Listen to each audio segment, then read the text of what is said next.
Take আর business ওয়ার্ল্ডে এখন সবচেয়ে চালু শব্দ কোনটা বলতে পারেন? মানে এমন একটা শব্দ যা আমরা সারা দিনই শুনি, কিন্তু এর আসল মানেটা কি তা নিয়ে হয়তো অনেকেই ঠিক নিশ্চিত না। তো চলুন আজ সেই রহস্যটা একটু খোলাসা করা যাক। আজকের আলোচনার বিষয় প্রোডাক্ট ম্যানেজমেন্ট। হ্যাঁ, ঠিক ধরেছেন, এটাই সেই বহুল প্রচলিত শব্দ। আর এই ব্যাপারটা এখনকার টেক কোম্পানিগুলোর জন্য এতটাই জরুরি যে এটা ছাড়া তাদের কথা ভাবাই যায় না। পুরো বিষয়টা সহজে বুঝতে আমরা 4টা ধাপে এগোব। প্রথমে এর মূল আইডিয়াটা কি সেটা জানব, তারপর দেখব এর দায়িত্বে আসলে কে থাকেন, এরপর একটা আইডিয়া থেকে প্রোডাক্ট বাজারে আসা পর্যন্ত পুরো জার্নিটা দেখব, আর সবশেষে আজকাল এটা কেন এত বেশি গুরুত্বপূর্ণ সেটাও জেনে নেব। তো চলুন প্রথম অংশ দিয়ে শুরু করা যাক, মূল ধারণা। আর মজার ব্যাপার কি জানেন, এই আইডিয়াটা কিন্তু আজকের ডিজিটাল যুগের না, এর শুরু হয়েছিল সেই 1930-এর দশকের একটা মেমো থেকে। আচ্ছা, তাহলে এই প্রোডাক্ট ম্যানেজমেন্ট জিনিসটা আসলে কি? খুব সহজ করে বললে এটা হলো এমন একটা জায়গা যেখানে বিজনেস, টেকনোলজি আর ইউজার এক্সপিরিয়েন্স বা ইউএক্স, এই 3টা জিনিস একসাথে এসে মেলে। কেন মেলে? একটা দারুণ কাজের প্রোডাক্ট তৈরি করার জন্য। আর এই 3টার সঠিক ব্যালেন্স, ওটাই কিন্তু একটা সাকসেসফুল প্রোডাক্টের আসল রহস্য। এর ইতিহাসটা কিন্তু বেশ ইন্টারেস্টিং। একেবারে 1931 সালে প্রক্টর অ্যান্ড গ্যাম্বেলের নেইল এইচ ম্যাকেলরয় প্রথম ব্র্যান্ড ম্যান নামে একটা পদের কথা বলেন। তার আইডিয়াটা ছিল প্রত্যেকটা ব্র্যান্ডের জন্য একজন লোক থাকবে যে কিনা ওই প্রোডাক্টের সব কিছু দেখভাল করবে। এরপর হিউলেট প্যাকার্ড এই কনসেপ্টটাকে আরও এগিয়ে নিয়ে যায়। তারা কাস্টমারের আরও কাছ থেকে সিদ্ধান্ত নেওয়ার উপর জোর দেয়। আর 2001 সালে যখন অ্যাজাইল ম্যানিফেস্টো এলো, তখন তো সফটওয়্যার ডেভেলপমেন্ট আর প্রোডাক্ট ম্যানেজমেন্টে একটা বিপ্লবই ঘটে গেল।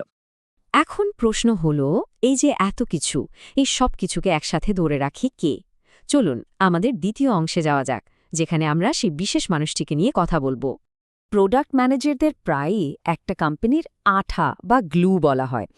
এই যে কথাটা দেখছেন, এটা কিন্তু খুব সত্যি, কারণ তারাই তো ইঞ্জিনিয়ারিং, ডিজাইন, সেলস, মার্কেটিং এর মতো একদম আলাদা আলাদা টিমকে একসাথে আঠার মতো জুড়ে রাখে, আর এটা নিশ্চিত করে যে সবাই একটাই লক্ষ্যের দিকে কাজ করছে। তবে সব প্রোডাক্ট ম্যানেজার কিন্তু একই রকম কাজ করেন না। তাদের কাজের ধরন অনুযায়ী বিভিন্ন ভাগ আছে। যেমন ধরুন টেকনিক্যাল পিএম, যাদের ইঞ্জিনিয়ারিং নলেজ খুব ভালো থাকে।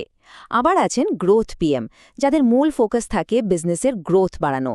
আর ডেটা পিএমরা ডেটা অ্যানালাইসিস করে গুরুত্বপূর্ণ সব সিদ্ধান্ত নিতে সাহায্য করেন। এবার চলুন আমাদের 3 নম্বর অংশে যাই।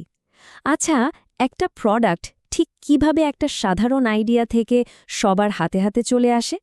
এই পুরো জার্নিটাকেই বলা হয় প্রোডাক্ট ম্যানেজমেন্ট লাইফ সাইকেল। এই লাইফ সাইকেলের মূলত 4টা ধাপ। প্রথমে আসে ভিশন, মানে আইডিয়া তৈরি করা। এরপর স্ট্র্যাটেজি, মানে মার্কেট রিসার্চ করে একটা প্ল্যান বা রোডম্যাপ বানানো। 3 নম্বরে ডেভেলপমেন্ট, যেখানে প্রোডাক্টটা বানানো হয়, টেস্টিং করা হয়, আর সবশেষে হলো লঞ্চ, মানে প্রোডাক্টটা বাজারে ছাড়া হয় এবং সেটার পারফরম্যান্স কেমন তা দেখা হয়। এই পুরো প্রক্রিয়ার মধ্যে একটা খুব জরুরি কনসেপ্ট হলো এমভিপি, মানে মিনিমাম ভায়াবল প্রোডাক্ট। এটা কি? এটা হলো একটা প্রোডাক্টের একদম বেসিক একটা ভার্সন, যা খুব কম পরিশ্রমে বানানো হয়। উদ্দেশ্য একটাই, আসল প্রোডাক্ট বানানোর আগে দেখে নেওয়া যে কাস্টমাররা জিনিসটা আদৌ চায় কিনা। এটা আসলে বড় ঝুঁকি নেওয়ার আগে বাজারটা একটু মেপে নেওয়ার দারুণ একটা উপায়। এবার একদম শেষ, আমাদের চতুর্থ অংশে আসা যাক। প্রোডাক্ট ম্যানেজমেন্ট আজকাল এত গুরুত্বপূর্ণ কেন? আর এখানে ক্যারিয়ারের সুযোগই বা কেমন? দেখুন, প্রোডাক্ট ম্যানেজমেন্ট একটা কোম্পানিকে ঠিক দিকে ফোকাস করতে সাহায্য করে। এটা কাস্টমারের চাওয়া পাওয়াগুলোকে কোম্পানির কাছে পৌঁছে দেয়, সব টিমকে এক সুতোয় বাঁধে, আর কোম্পানির সীমিত টাকা পয়সা যেন সঠিক জায়গায় খরচ হয় সেটা নিশ্চিত করে। সোজা কথায়, কম খরচে কিভাবে সবচেয়ে বেশি লাভ করা যায় সেই পথটা বাতলে দেয়। এই ফিল্ডে ক্যারিয়ারের শুরুটা সাধারণত অ্যাসোসিয়েট প্রোডাক্ট ম্যানেজার হিসাবে হয়। এটা একটা এন্ট্রি লেভেল রোল, যেখানে কাজ শেখার আর অভিজ্ঞতা অর্জনের দারুণ সুযোগ থাকে। আর এই রোলে বেতনটাও কিন্তু বেশ আকর্ষণীয়, অ্যাভারেজে প্রায় $৫৯,৮২৫ মতো। অবশ্য এটা অভিজ্ঞতা আর লোকেশনের ওপর কিছুটা নির্ভর করে, কিন্তু বলাই যায় ক্যারিয়ার শুরু করার জন্য এটা একটা বেশ শক্ত ভিত্তি।